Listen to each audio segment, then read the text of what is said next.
Minutes to log on.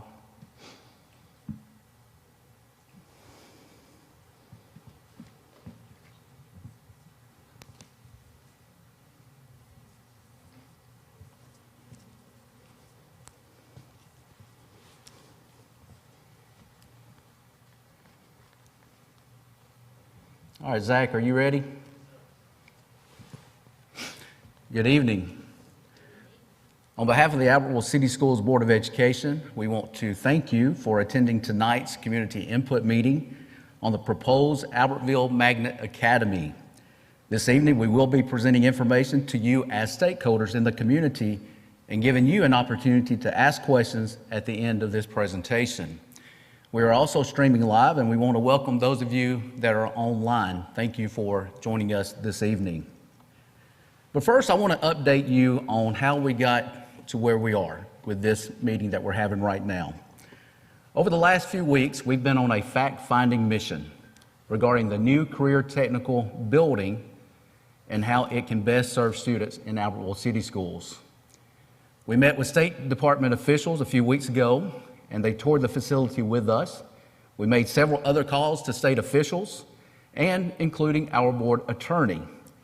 And basically, they confirmed what we already know: the benefit and advantages of converting the new career tech facility into a separate high school. Let me say that again: converting the new career tech facility into a separate high school. We also met with high school administration to get their feedback, their thoughts, their concerns, and their questions.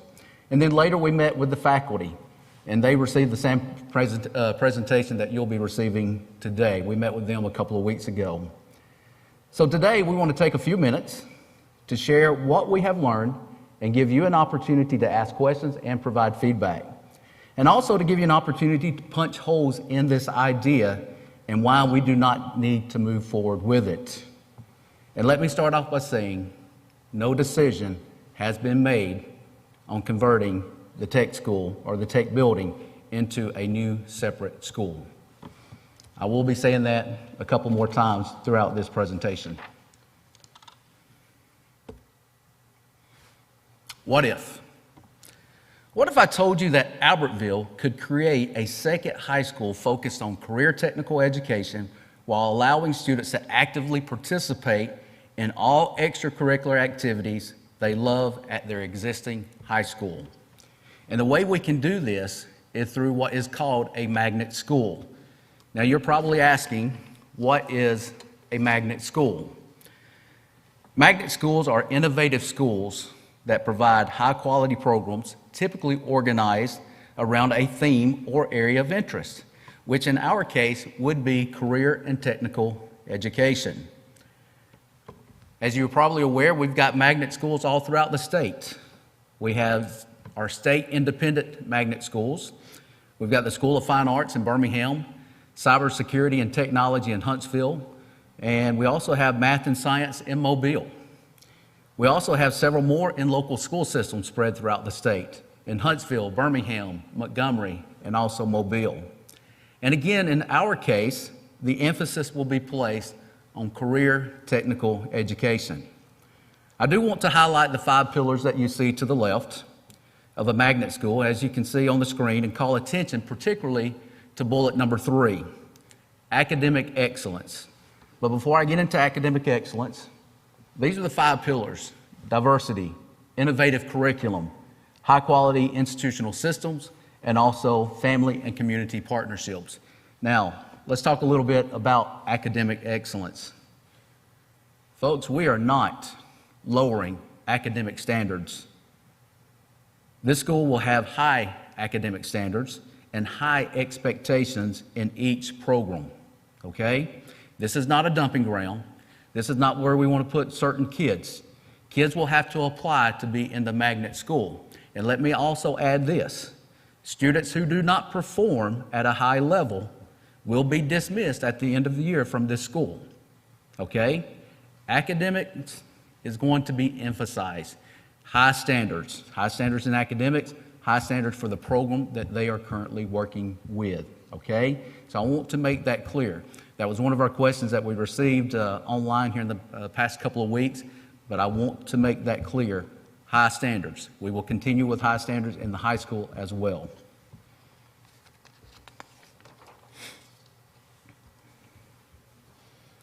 Let's look at students today, across the state, across the nation, and particularly the reason you're here tonight, the 1,800 students that we have in Albertville High School. We have students who are pursuing a college degree, walking up and down the hallways every day. They know exactly what they're going to do. They're going to go to Alabama, they're going to go to Auburn, they're going to go to Athens State, they're going to go to Jacksonville State, or maybe out of state. They know what they're going to do. Their parents have been talking with them about college for many days now, many years now. They know what they are planning to do. We also have students who are ready to start a career, and in many cases are already working today. Those kids are walking up and down the hall.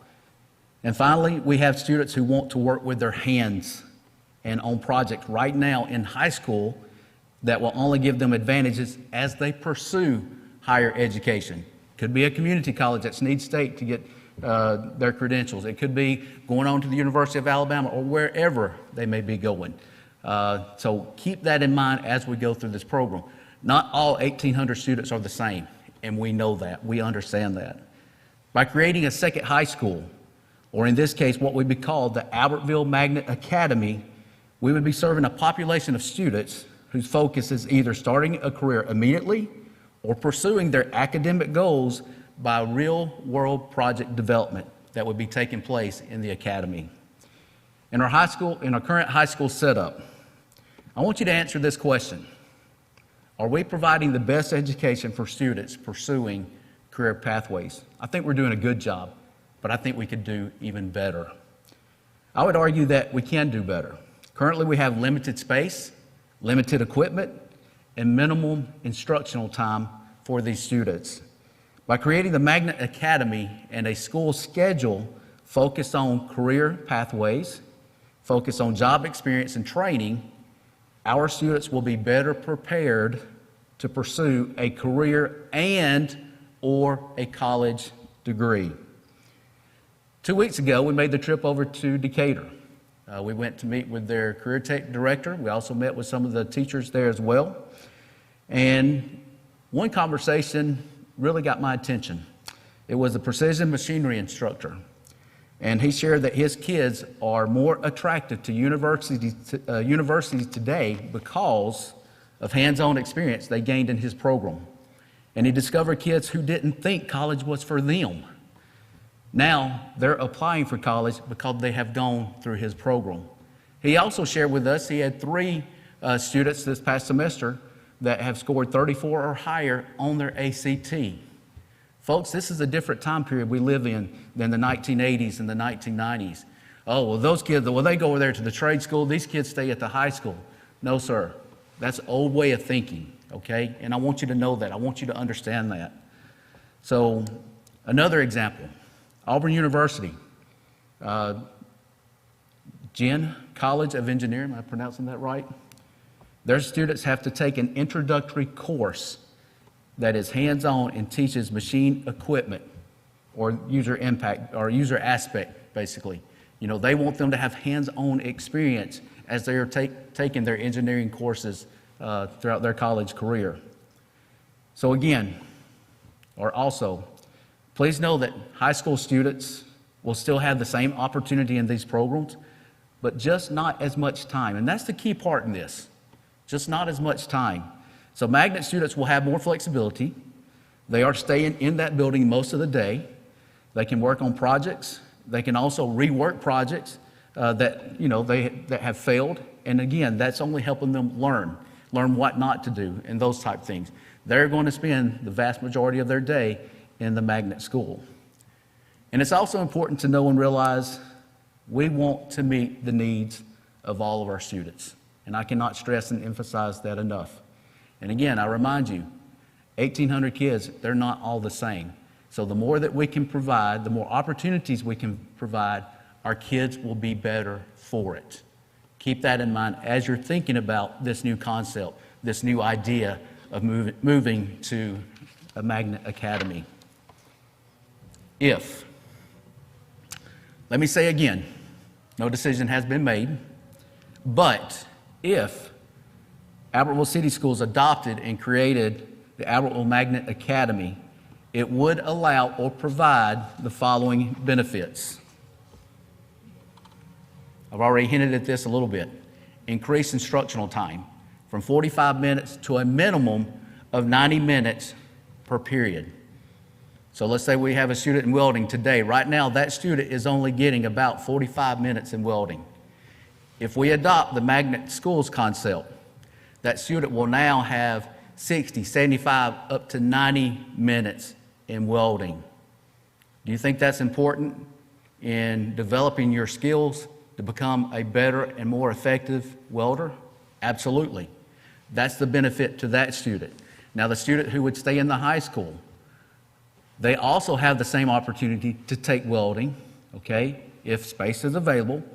And again, we've got 140 welders right now, and we had to turn away 100 students this past year. We had over 200 students wanting to take welding. But just know this, if space is available, the high school student that remains in the high school will basically go for 45 minutes, and then he will get back on his regular high school schedule, okay? So do you see the distinction in the two? You see the differences in the two. The one who wants to be in AMA, they're going to get more time, more experience. The one in the high school, they're going to be exposed to it, and that's going to make them think, okay, well, maybe I want to do this next year. Maybe I want to apply for AMA, or maybe I want to just keep taking those courses to gain that experience and later make that decision after high school. So increase instructional time. That is a key benefit right there. It also provides a specialized curriculum. Again, this is tailored to students' interests and career aspirations. And then finally, it allows students more hands-on experience and knowledge in their preferred industries. Let's look at the other advantages. This one is interesting as well. It increases administration units by adding one principal, half assistant principal unit, one counselor, one media center specialist, and we have learned since we met with the high school staff a couple of weeks ago, it could potentially earn an additional career coach. When you add all of those units up, translation, that's around $440,000 Albertville City Schools would be receiving from the state simply by making an independent school the Albertville Magnet Academy, okay? So there is a financial benefit to this as well. Now, look at this part in the middle. Without Albertville High School losing any of those units, all of the assistant principals at the high school will remain in terms of units. The high school principal, that would remain, counselors, media center specialists, and the career coach. And again, on the career coach, well, it's our understanding we would have two now, but if we only have one, then the career coach would be working between the two schools. Other benefits, other advantages. It will decrease Albertville High School's ADM, average daily membership, the number of students who attend on a regular basis. It would remove 5 mobile classrooms on campus. It would allow for more space in the lunchroom with CMP lunch deliveries and lunch vending machines. We've already talked with our CMP director and worked through those issues as well. And it could, and I'm not guaranteeing this, and it could allow Albertville High School to drop a classification in the Alabama High School Athletic Association in 2025. I'm not making any promises. I'm not making any guarantees. There's a lot of variables that are in place on whether or not that would happen, okay? It could happen, and again, it could not happen. We just do not know. Some think that, well, that's the only reason they're doing this. No, sir. I promise you. I would not have my name on it if we were moving forward just because of athletics. I hope you believe me, because I am sincere when I say that. This is not because of athletics. This provides more opportunities for our kids, okay? This is not an athletic decision. However, full transparency, it is a secondary benefit, again, if we hit that number, and that allows us to reduce classifications. All right, at this time, Mr. Watkins is going to come up here. Mr. Watkins is our Assistant Superintendent and also Director over Career Technical Education. He's going to cover a few slides, and then I will come back up here. Thank you, Dr. Reeves. Thank you all for coming. I have 3 slides that really emphasize the overall focus that you've heard so far, and that is the career tech world has changed. From where I came from, it was the vocational school, and no more is that the case. We want to prepare students all the way through after high school, whether that be entering the workforce at that moment, continuing on at a junior college to increase their knowledge in whatever their trade is, or even pursuing their 4-year on into their master's and doctorate degrees. So you see the 3 stops that we're focused on is starting at work first. It's going to equip students with the knowledge and skills to enter the workforce immediately after graduation.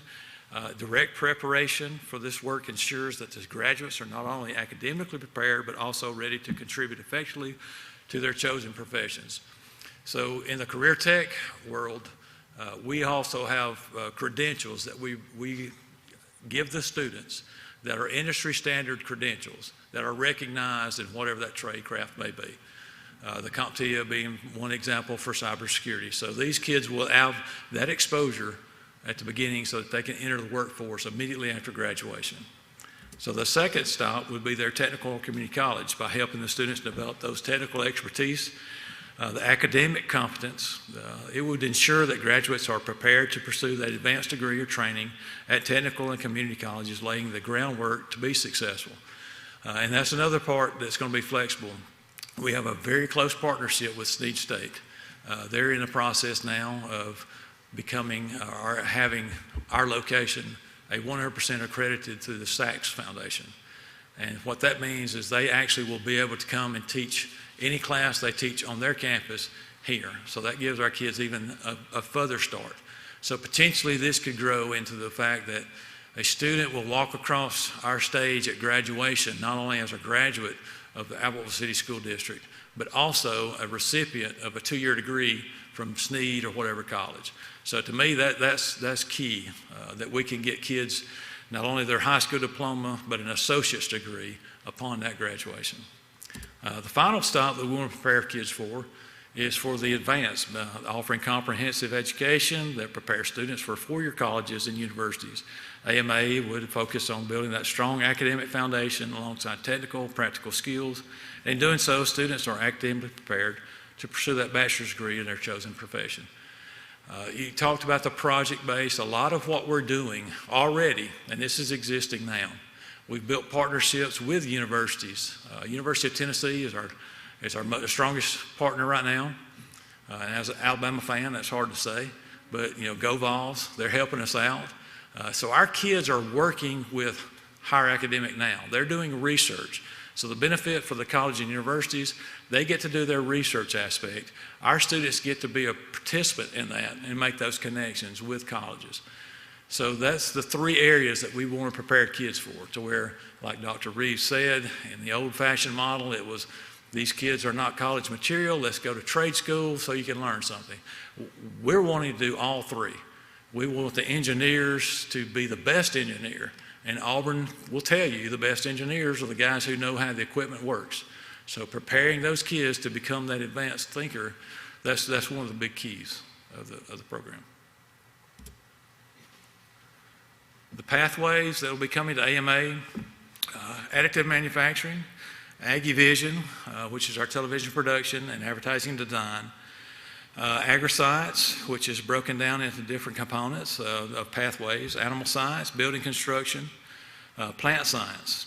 We're offering cybersecurity, education and training, the health science pathway, medical professionals, precision machining, and welding.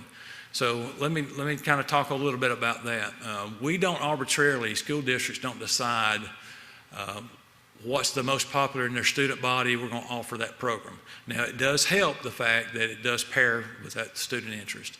But everything that we offer is driven on workforce development out of our region. We're part of Region 1 in Alabama, which extends from the northern part of the state, east to west, all the way over to the Mississippi line to the Tennessee line in Georgia, down this south. So that's Region 1. So we look at data, and we have to submit that to the state. And here are our declared programs based on all this criteria. So they look at at what currently the region is being successful at, and in the future, what's the future growth industry in that area. So a lot of this is decided that way. What's going to stay at the high school but would still be part of the career tech district offerings, that's how this umbrella works. You've got the district level that has overall control and responsibility for the programs that exist anywhere in a school district. So the high school will still be offering agri-science, but like I said, the experiences may be different. Program and pathway the same, but the experience that the student would have would be a little bit different. Business administration services, culinary arts, financial management, health science, marketing, sports medicine, and the recreation, travel, and tourism. Those will remain here on this campus that the students will still have access to. So I was telling Dr. Reeves before we met, and I think I spoke with Dr. Jordan Phillips this morning, we offer more than I've ever seen in any other high school. So I'm fortunate that we're here at a place that puts this much value behind the career tech education of the students, because not many high schools can say that they offer all of the things that we're going to offer.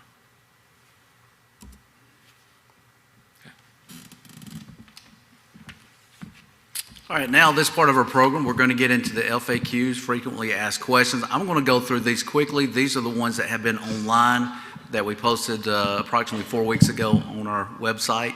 And then I'm going to slow down with additional questions that have been asked of us that stakeholders had the opportunity to email over the last 4 weeks. So we will get into those questions and spend more time on those. Question number one. What is a magnet school? I think we've already answered that. Specialized curriculum, in our case, it would be career tech education. Expected benefits, again, more opportunities for our kid, more experiences for our kids. Will there be additional costs? First of all, I want you to know that this building is already paid for or will be paid for with federal dollars due to COVID. I believe the estimated cost or the cost of the building is around $8 million. Chrissy, am I right in those figures and all of that? A little bit more than that, a little bit more. 10 million? Yeah. But those are paid for with federal dollars, so that's a wonderful thing. Other additional costs that we're anticipating in the first year, if we proceed with this plan, we will have to pay locally for the principal, the half AP unit, all of those units that I talked about earlier. So that was going to be somewhere between $350,000 and $450,000. And then after that, we will earn those units from the state. How will students be selected? It will be application-based. Can students participate in extracurricular activities such as sports, bands, clubs, and etc.? Yes, absolutely they can.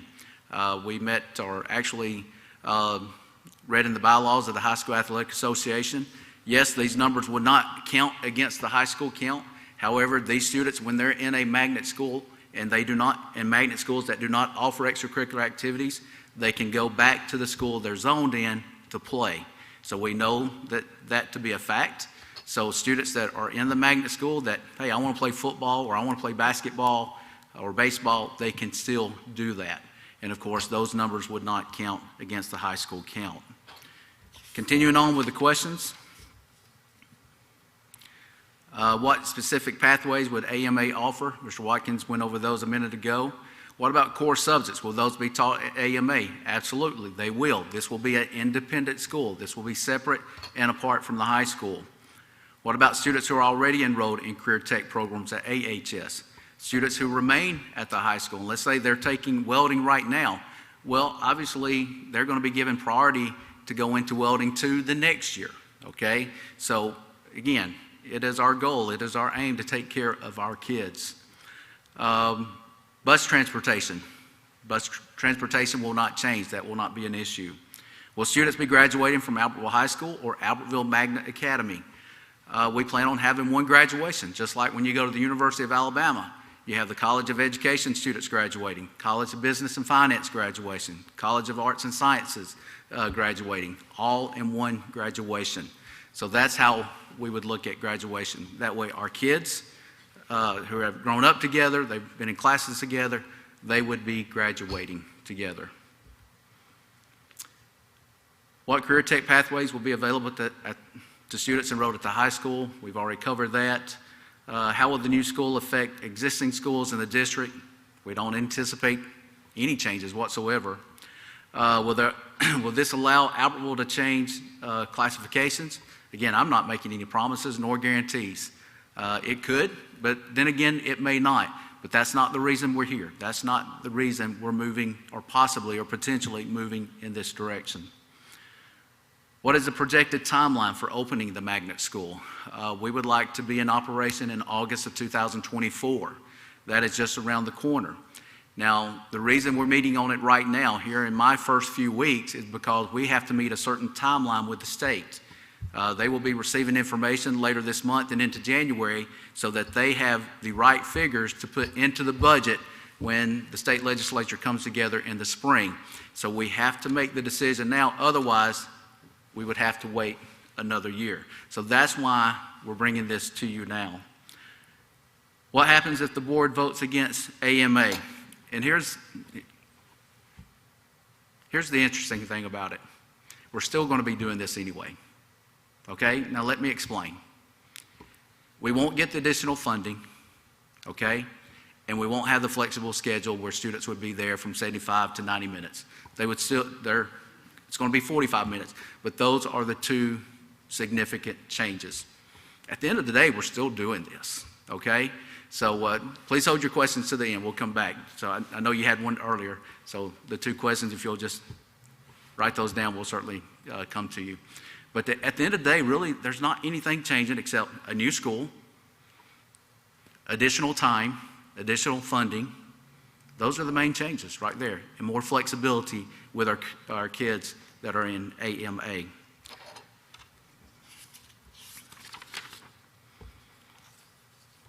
Here's a quote from one of the emails that we received from alumni. I am a graduate of Albertville High School, class of 2015.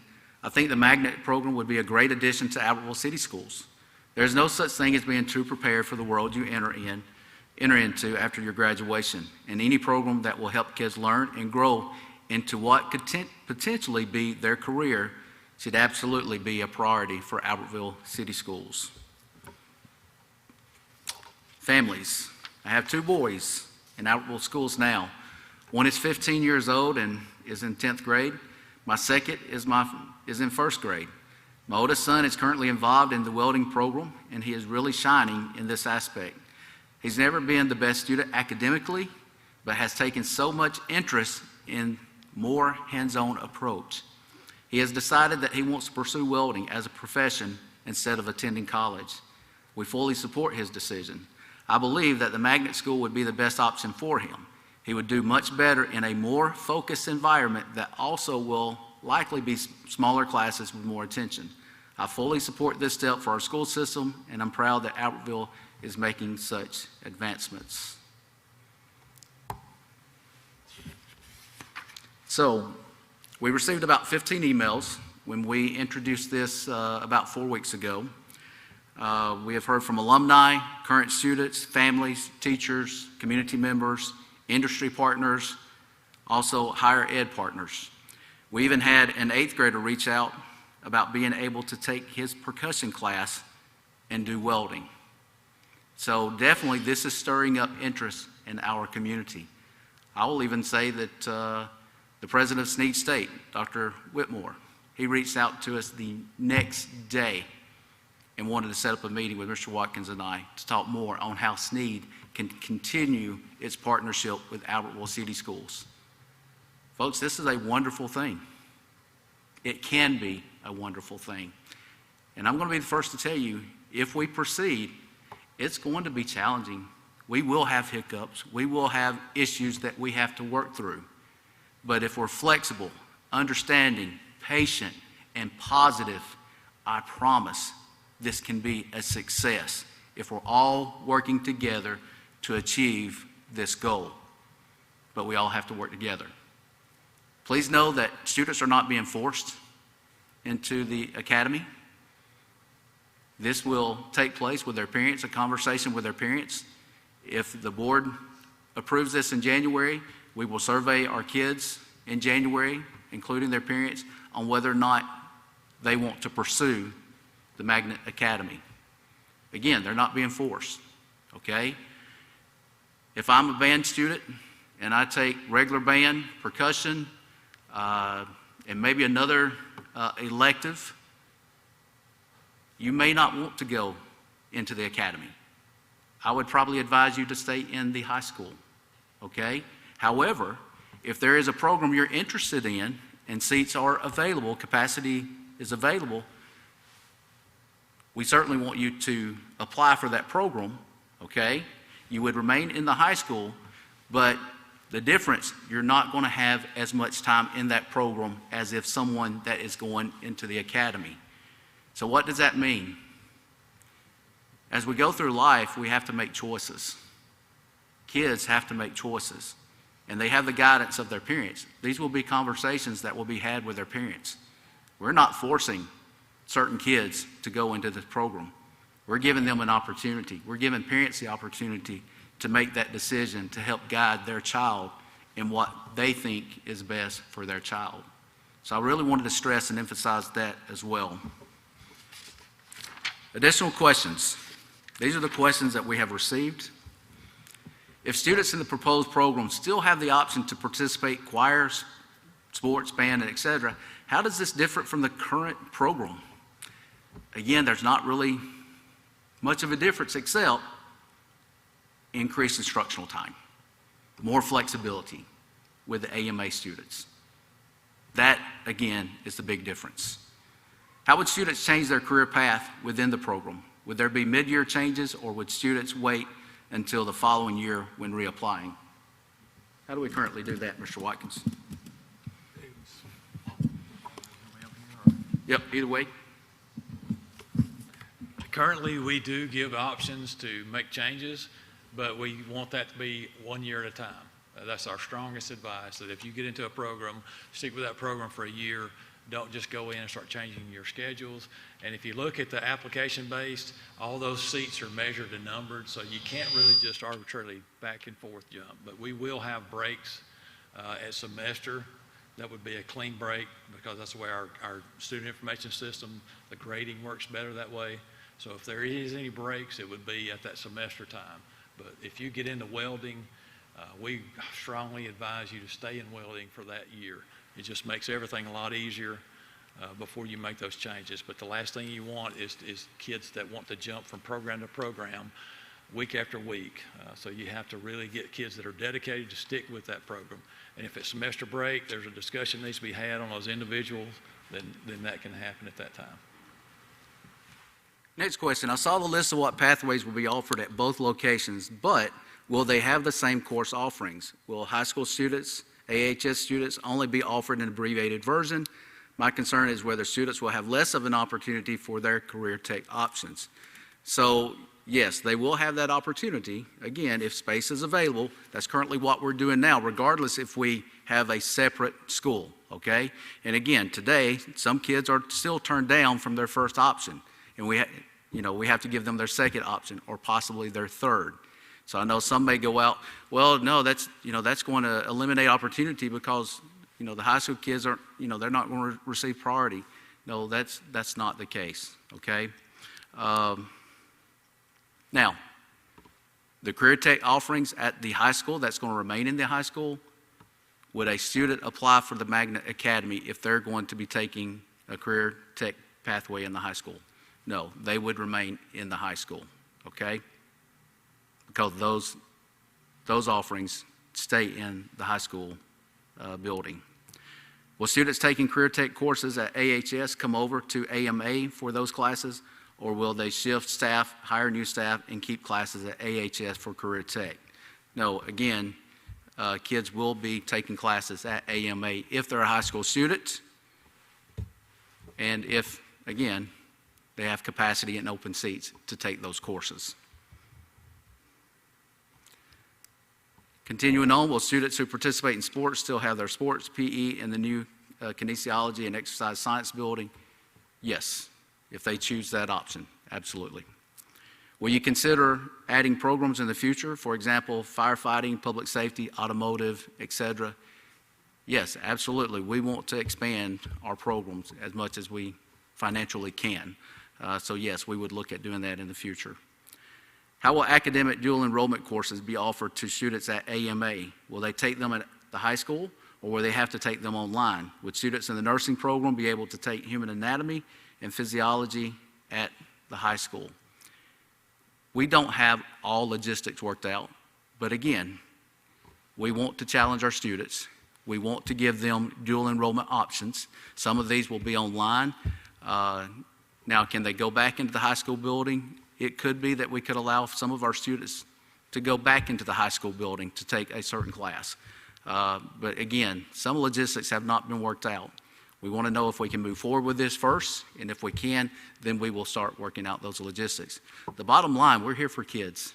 We want to, be able to accommodate them the best we possibly can, okay?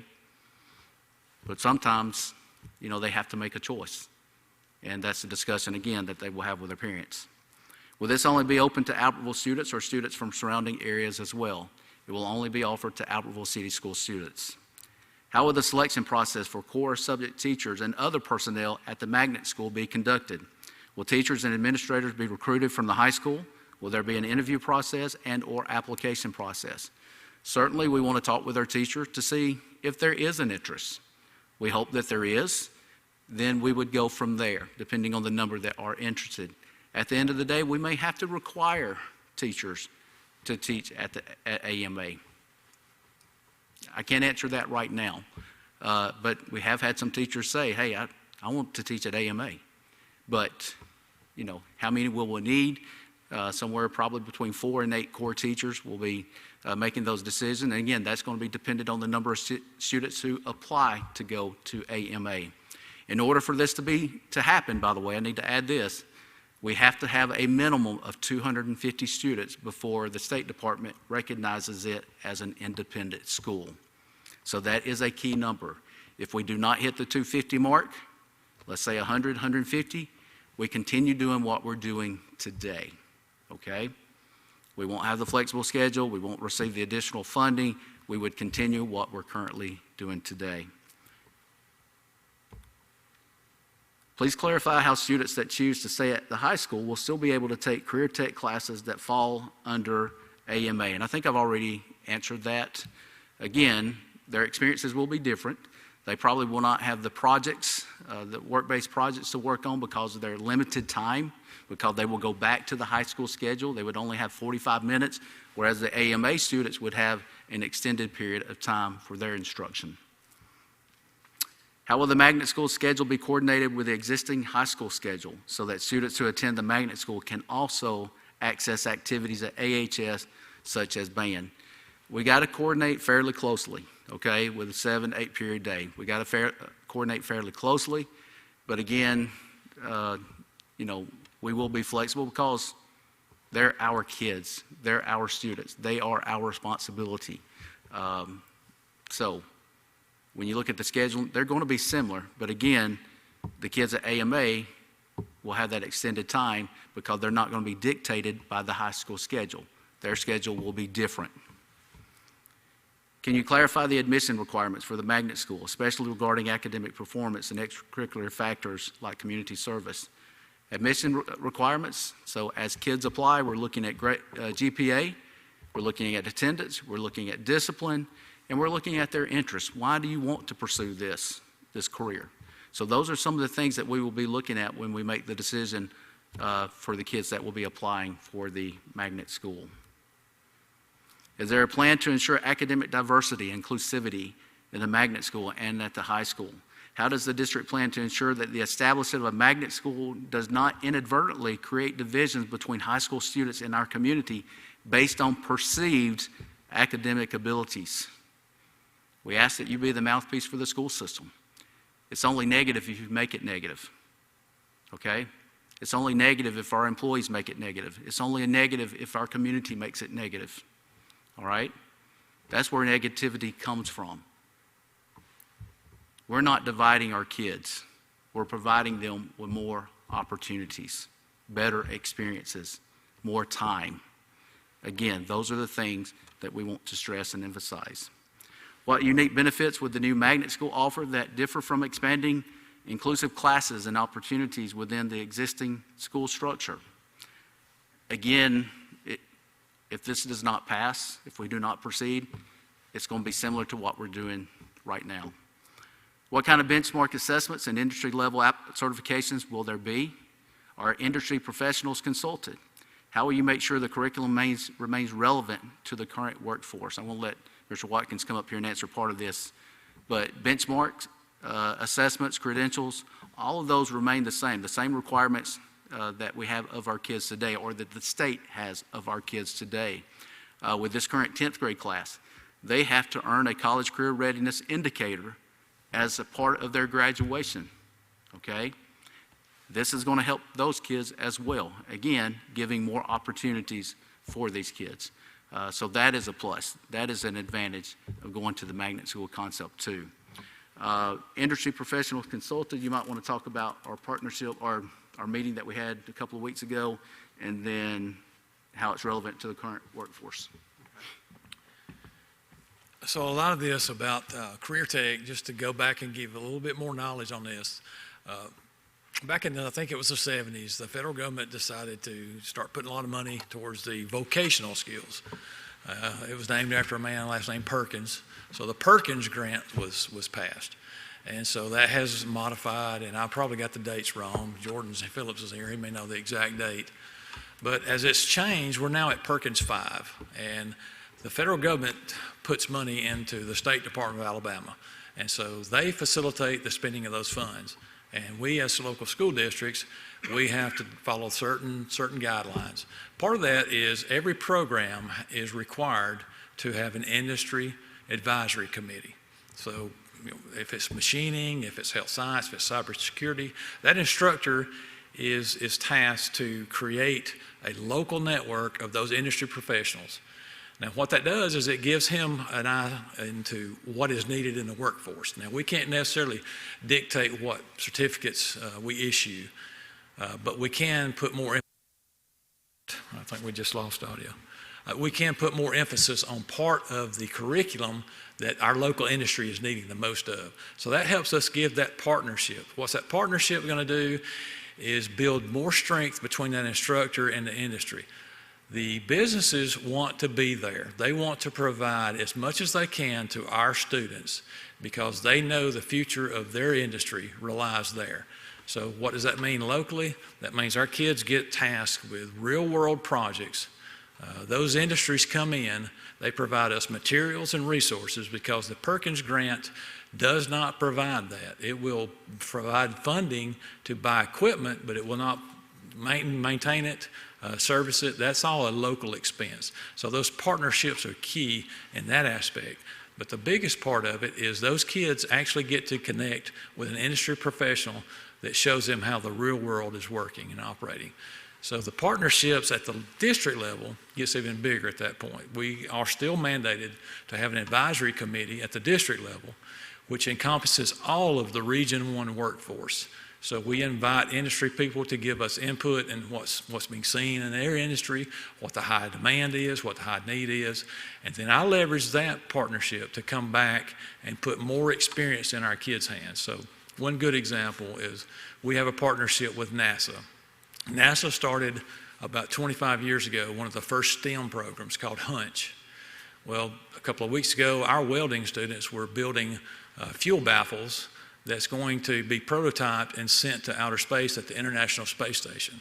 These are our welding students from Albertville that's literally hands-on working with a NASA employee to come up with a specific parameters, build that, and then model it, and it gets sent off to Houston. And if it's selected, it actually will get produced and put into outer space. So those partnerships are key for our students to be able to go out and learn more. And that's a Hunch, that's just one example. The partnerships that we're working on, AMIC up in Huntsville, the Missile Defense Command, Redstone, those defense departments, they're big, strong partners. National Center for Defense Manufacturing. And we also have one with the America Makes, which is one of the biggest organizations that falls under the National Center. And they have a lot of funding sources, and they have a lot of tasks that come down that our kids can be a part of. So to me, that changes the dynamic of what I grew up in an old-fashioned, vocational program to where I was just building things to sell. Like I think our big project was used to build tree stands. Well, our kids are actually building billets that may actually go up to get on ULA. I think that was one of the projects that was mentioned over the summer. So that project is to me more relevant to that kid's life. Our local industries have been a huge supporter of Marshall Medical. They offer a lot of opportunities, and a lot of people think that partnership is only for our nursing program. But we're going to expand that because actually Marshall has a need for our culinary people. It has a need for our training and development. They have that staff down there. Their IT departments. They have a maintenance department. So we don't want to just send our nursing students to get their internships their senior year. We want to send every kid that's coming through our programs, from our ag to all of our programs from cybersecurity, those kids that are working in the networks, that can serve that industry. A lot of machine shops around, they've been great about donating materials and getting us some experience, put work in our kids' hands so that, like Dr. Reeves said, they make a mistake and we embrace it. I mean, that's one of the parts of the major components of career tech. Failure is not fatal. And so if we make a mistake, we just go right back and we redesign it, retool it, and see what we did wrong. So that learning experience keeps getting deeper and deeper. And so these programs that come in can work, just bear with me on this. Let's say our 3 programs, we're going to have advanced machining, advanced manufacturing, and welding. So those are 3 independent components. But we also will have a task order. Like there's a program called Green Power. And basically that's where you come in and you race a car, an electric car. But the task is we have to build it and then race it. So you've got all 3 of those pathways that's going to be working together in order to create this source. Then you bring in our AggieVision. Somebody's got to advertise the fact that we've built this. So you can make this entire collaborative environment. And the way the center is designed, these things are connected. So one shop works on their part, and it goes down to the next part. They machine it, then it goes to welding, so they do the cleanup. Then if it's broke, it goes right back to the beginning at the CAD. So they redesign it. So we want to simulate the workforce. And having those experts from industry to help our kids understand how this whole process works is key, is vital. And it starts with the instructors. They go out and they make a lot of connections in their industry, and they come back and they help those kids and they help those students. So that kind of, I know you probably wanted a lot less on that, but. All right, so let's look at AMA timeline. So questions were submitted over the past month from November the 9th through the 26th. We're having a community input meeting today on the November 29th. A special call meeting will take place December the 5th. You may have additional questions that you would like to ask board members on December the 5th. That is 1 week from yesterday, if I'm not mistaken. That will take place at 6 p.m. And then the board will vote on announcing their intent to consider approval of the Albertville Magnet Academy in January. That's what that meeting will be about. And then the regular monthly board meeting, 6 p.m. in the boardroom on January the 16th. We possibly could be voting on whether to move forward with this proposal. So that is the timeline. So, questions? Visit albertvillek12.org for a list of FAQs, a timeline, and more information. You can send additional questions later through that. We're also going to give you an opportunity here in a minute. You can send an email to superintendent at albertk12.org, and you may also attend the special call board meeting next week on December the 5th. Community input. So each speaker is allocated 3 minutes. Raise your hand if you had a question, if you signed up when you first came in. Did we have anybody sign up? Did anyone sign up, Miranda? Okay, I know the gentleman in the back had a couple of questions, so I'm going to let him come down here if you would like to ask your questions, or maybe they were answered later. I'm not sure.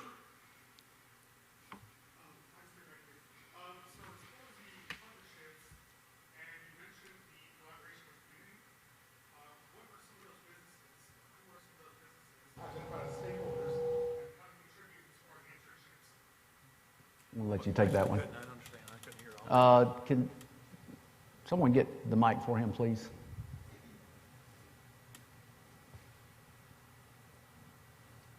As she's walking the mic to you, I will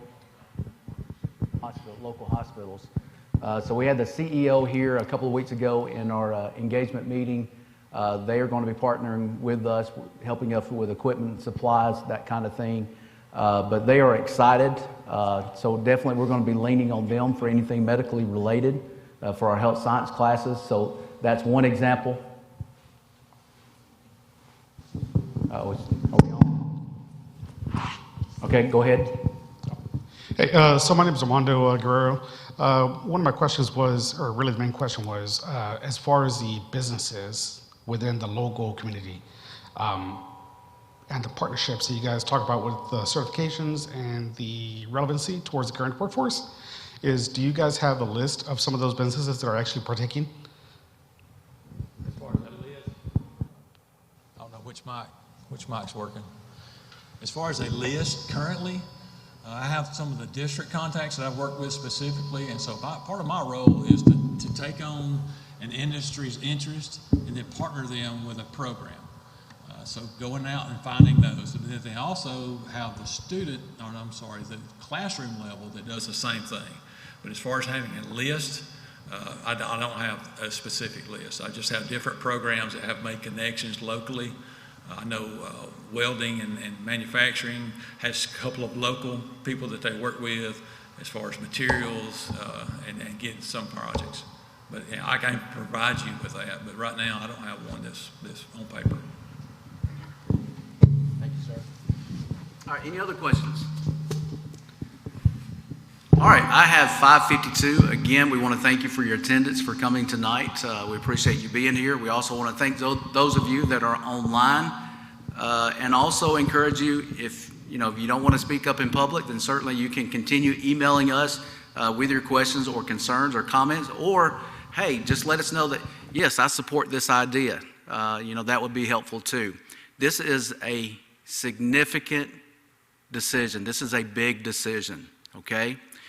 We understand that. That's why we have rolled out this communication plan over the last month and into January to give you an opportunity to provide feedback, ask questions, and provide any comments that you might have. Again, thank you for being with us tonight. Please drive home safely. Thank you.